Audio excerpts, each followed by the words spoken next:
Here's a question for you to consider. Why are some types of empathy bad? How can empathy be bad? Well, in this scenario, the wrong type of empathy is bad for leaders, bad for customers, and ultimately bad for your professional development. Let's dig a little deeper into what I mean here. There's two types of empathy that you need to be aware of: cognitive empathy and emotional empathy. So let's start with emotional empathy. When we think of emotional empathy, we're really talking about three kinds of responses. The first is feeling the same emotion as another person. The second is the personal distress we feel in response to hearing or seeing another's distress. And finally, there's the feeling of compassion we experience for another person. And it's this response that perhaps you identify most strongly with when you hear the term empathy, that idea of being compassionate. And this is exactly the kind of empathy you need to steer well clear of in business.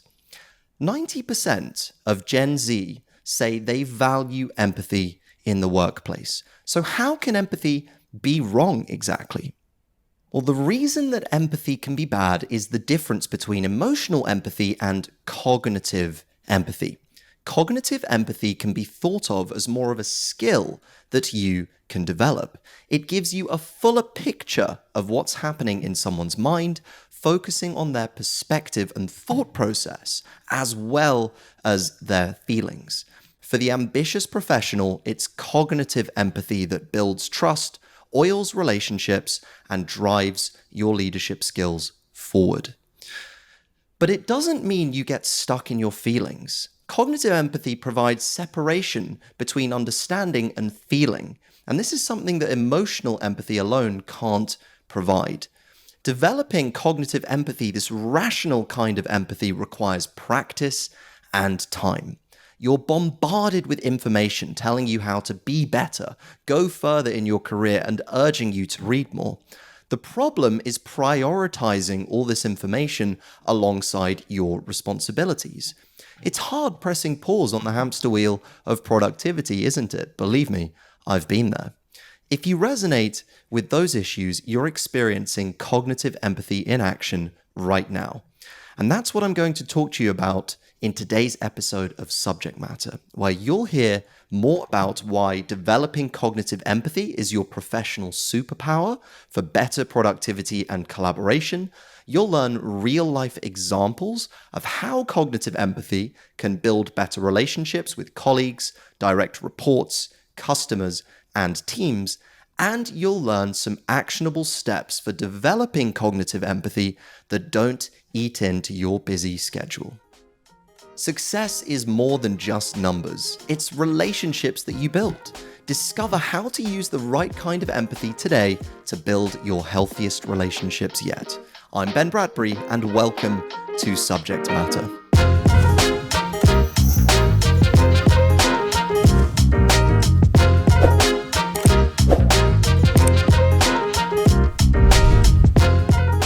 So to start today's discussion, we need to ask why cognitive empathy matters. Well, cognitive empathy matters because perspectives matter. But more than just being nice to have, understanding and hearing different perspectives from your team leads to powerful problem solving. Think about it. Everyone on your team has different perspectives, and it's those uniquely valuable solutions when combined that give us the best chance of solving a problem. It's this type of empathy that's the firmest of foundations on which to build relationships with your team, but also with customers, direct reports, and senior management throughout your organization.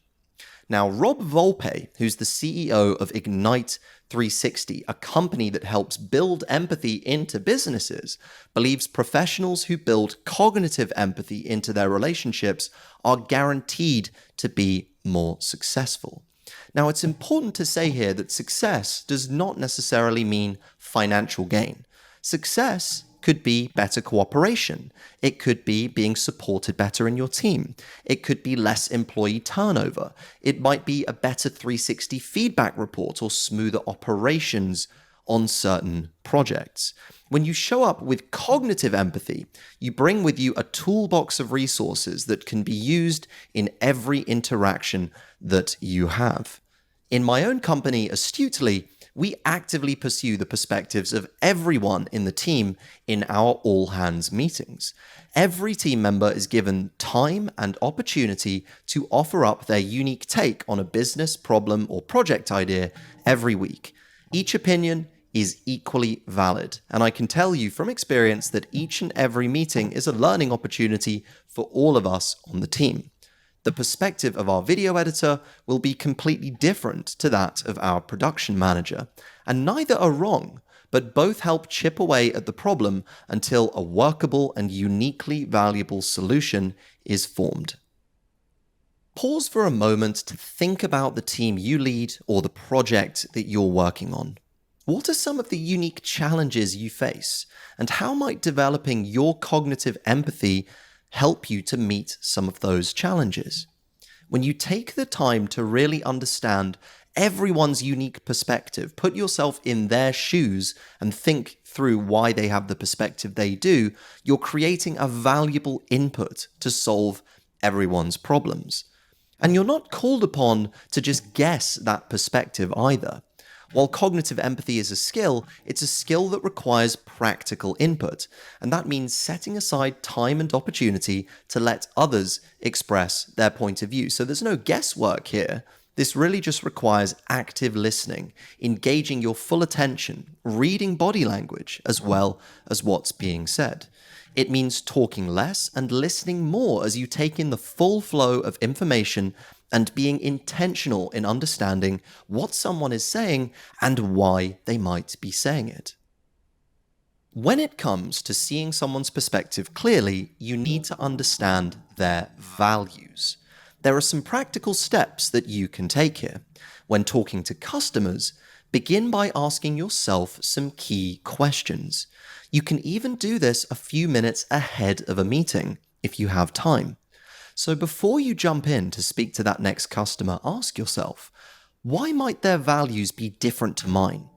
What are the variables that create that difference in values? Is it our age, our gender, our race, our nationality, our religion, or something else?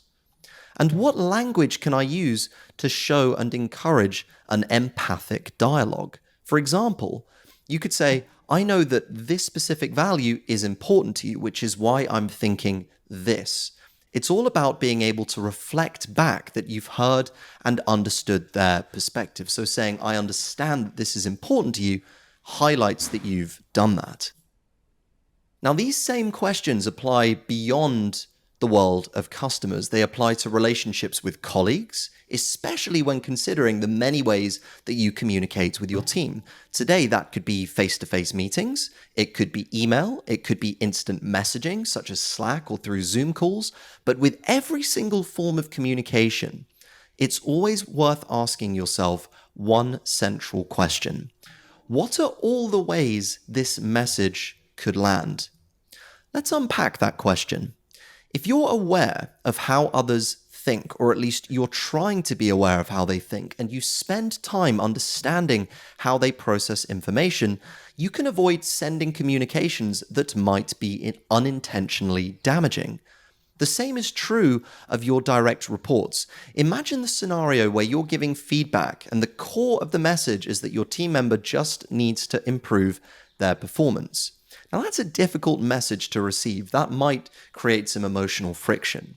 But now I want you to imagine that there's a pane of glass between you, and that pane symbolizes cognitive empathy.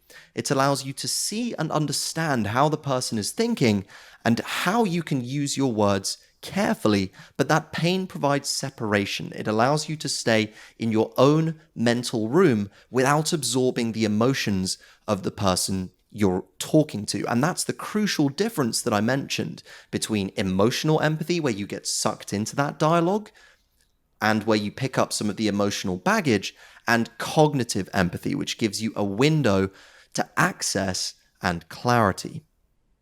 Intentionally seeing someone else's point of view is what oils the cogs of all relationships, from your CEO right down to your interns.